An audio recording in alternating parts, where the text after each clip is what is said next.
ardaynimada iyo faqrigu way wada socdaan. dhallinyaraduna inta badan waxay sidhaahdaan bal horta sanadku yaro tuur shaqo oo yaro xoogso dabeetana mushaharkaasunbaa la macaanaado halkaasunbuu ka wadaa hadhowna 5 ciyaalunbuu dhalaayo wuxuu isidhaahdaa war jaamacadna ku noqon kari mayside iska xoogso oo sii wad buu isidhaahdaa. waa inaad sanad iyo 2 iyo 3 faqri ku noolaatid iyo inaad noloshoo dhan xamaal iyo faqri ku dhammayso iyoma roon. inaad noloshoo dhan xamaal ku dhammaysid iyo inaad ku tala gasho sanad iyo 2 iyo 3 iyo 4 iyo 5 inaad waxbaratid laakiin aad hadhow mustawa fiican ka bilowdid. dhallinyarada waxaan leeyahay faqrigu akhlaaqdiina iyo diintiina ayuu xumaynin. dhallinyarada bar baa markay faqriday tuuga u dhaqaaqay.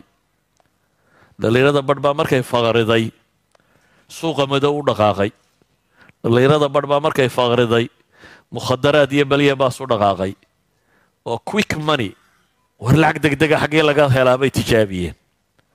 dee waxaa laga heli karaa daroogo iyo suuqa taana maalmaha hore la soo jiidanayo maalintii 3,000 4,000 soo hel bishii horeba 150,000 buu helay waa ku soo waday aakhirka xabsigaad ku dambaynuun.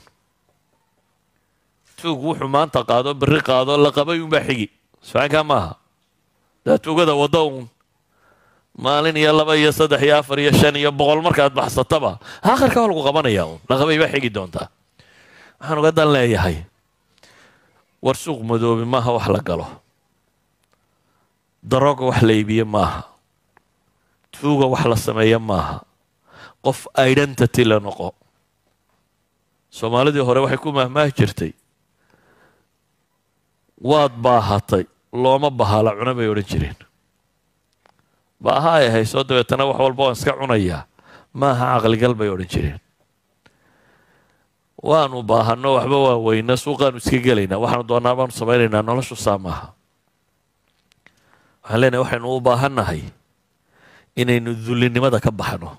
madalla weeyaan inaad mukhadaraad iyo suuq madow iyo maxaa la ydhahaa tuuga iyo waxaan dhaamin inaad ka shaqayso. ilaahay qolu qur-aanka ku tilmaamay yaxsabuhum اljaahilu aghniyaaa min atacafuf. qole la yidhi haniyadu waxay moodayaan dad wax haystaa siday u dhowrsoon yihiin daraaddood. ayuha alaxiba waxaan idin leeyahay dhallinyaroy 3daa challenge baa taagan meesha tan inaad wax noqotaan. ka koowaad waa khatar oo diintiinu khatar ku yihi. ka labaadna akhlaaqdiinu khatar ku yihi. ka saddexaadna dhaqaalihiina iyo mustaqbalkiinu khatar ku yihi. 3daba haddaad ragtiin waa ka bixi kartaan.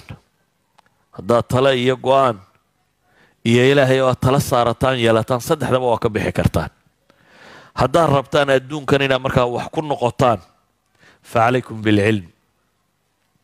haddaad rabtaan aakhire inaad wax noqotaanna fa calaykum bilcilm.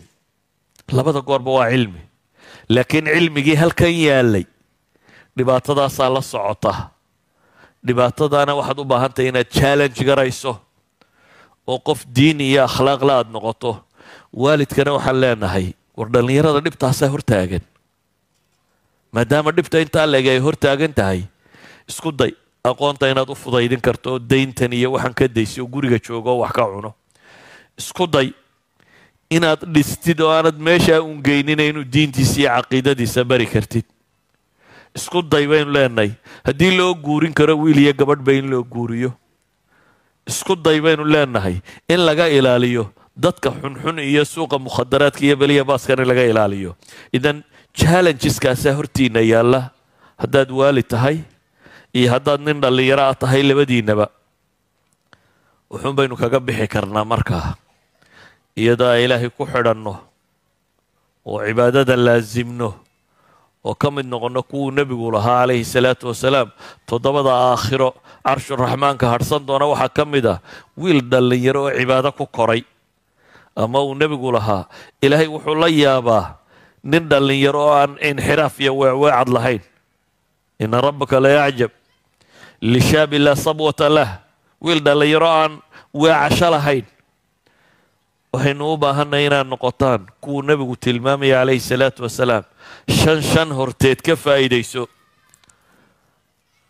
nolosha ka faa'iiday intaanad geeriyoonin caafimaadka ka faa'iiday intaanad xanuunsanin firaaqa fursadda ka faa'iidayso intaanad mashquulin dhallinyaronimada ka faa'iiday intaanad gaboobin waxhaysadka ka faa'iiday intaanad faqrinin